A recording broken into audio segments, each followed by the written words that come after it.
Now, if you've been watching any kind of news or newsletters or anything like that, right now the CDC, that federal thing on the eviction moratorium, that expires March 31st. That's just in a few days. But the experts say that the feds are going to issue what? Guess what?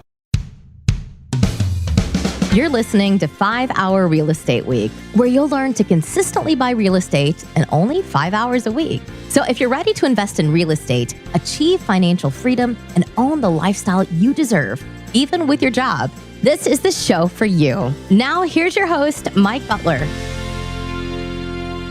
Okay, hello, Mike Butler here. And in our market update today, in this session, we got several things to go over. Number one, okay, April 15th is your normal tax deadline. That has been extended to May the 17th. So you get an extra month and 2 days there to extend filing your taxes. That's pretty good. But the thing I want to point out here, and here's something that's good news for you, I want you to maximize your contributions to your self-directed Roth IRA for both you, your spouse, your parents, and everyone else you know.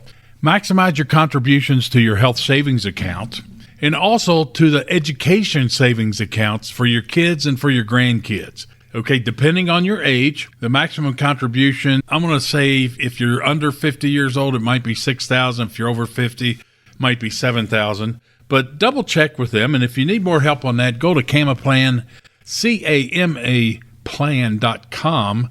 And Carl Fisher, he's going to be on upcoming podcast here, and he's going to tell you more about it. Next up for the market update is the eviction moratorium. Now, if you've been watching any kind of news or newsletters or anything like that, right now the CDC, that federal thing on the eviction moratorium, that expires March 31st. That's just in a few days. But the experts say that the feds are going to issue what? Guess what? Another extension. Okay, now me talking with my local legal team experts, who he is connected on a national level, I want to point this out to you, and here's what he tells me. 3 federal judges in America, Texas one, Ohio, and I don't remember where the other one was, but 3 federal judges ruled that the CDC eviction moratorium is unconstitutional. And so what does that mean? Well, that means that the eviction moratorium is unconstitutional. So can they go in and file evictions? They should be able to. But guess what? President Biden's cabinet, department, whatever, has stepped in and they have filed appeals to all 3 of these federal judge rulings. So right now is stay tuned. Until the eviction moratorium is over, the best thing to do to protect yourself is, for now, while this is going on, new leases should be on a month-to-month, not 12 months, not 3 years plus or anything like that. Now, why should it be month-to-month? Because this gives you a huge trump card where it gives you the opportunity to simply say, hey, I'm not renewing your lease. That's if you end up with a problem tenant or one that wants to jump on this bandwagon of we don't have to pay rent.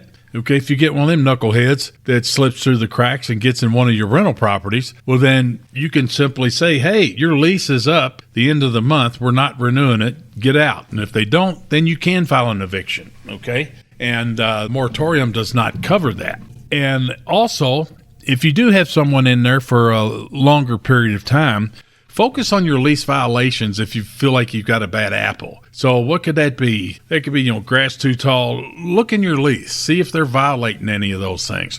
And if they are, then check out your local landlord-tenant law to see what the proper procedures are to pursue an eviction for violating those lease violations. Okay. And then lastly, when it comes to this eviction moratorium, we've all heard on the news, and if you've been on the planet for any length of time, that our federal government has just passed some kind of outrageous, some kind of bill where they claim they're going to help all the COVID victims. Well, only 9% of all of that money is going to really truly help COVID victims. The rest is what they call pork. But here's what I'd like for you to do. In my hometown, I think we're getting, my city's getting $25 million to help tenants pay rent and pay utilities. Okay, now, no tenant, for the most part, they're not going to be able to find this on their own. Okay, so don't direct them. Don't just tell your tenants, well, go on your Google machine and go find rental assistance.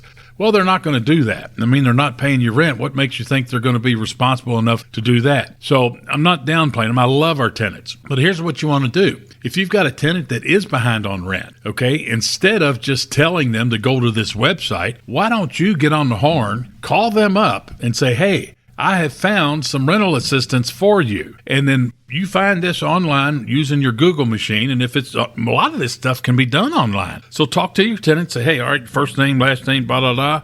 Want to fill this out, da, da, da, da, da, and just read it to them and you're banging it in for them. And this has worked in my town, and we've got less than 2% of our tenants are playing this don't got to pay rent game, okay? And so Beth, my wife, and our property manager reach out to those folks that haven't paid. And I remember this just a couple of weeks ago.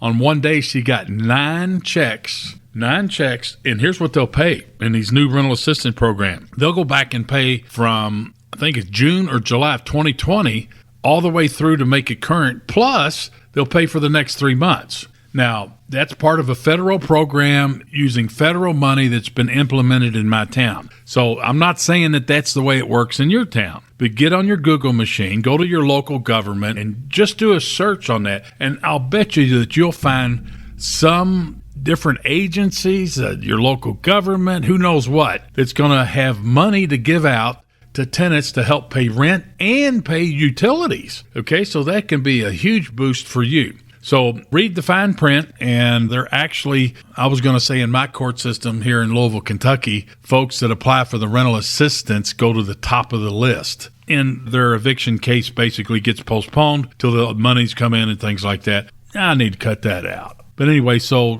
go find some rental assistant money for them. Go to your Google machine and you'll find that. On a smaller note here, the SBA, I just found out this morning, the disaster loans have been tripled the dollar amount of those disaster loans. So take a look at that and focus on the ones that are forgivable, okay? Don't want you to borrow a whole bunch of money you got to pay back, but if you can focus and follow the guidelines to borrow money on the SBA and have it to be a forgivable loan, it becomes a grant. Wouldn't that be a big boost to your business and help save the day? And finally, take advantage of the super low interest, fixed interest rates right now. We've never seen them this low before. So your rental properties, your long-term holds, take a look at how the debt is structured on all those things. And if you can restructure debt, get a super low fixed rate, increase your cash flow, that's just going to make things easier for you when we hit hard times and the foreclosure gates bust open. But we'll talk about that on another day. So with that, guys, have a great day, and we'll see you on the next one. Glad you joined us for another episode of 5-Hour Real Estate Week. The best thing you can do now is put this information to action. To help you get started, Mike created a free resource for you called How to Buy 50 Houses a Year, Even with Your Job. Download it now by going to mikebutler.com/50 houses. And we'll see you on the next episode.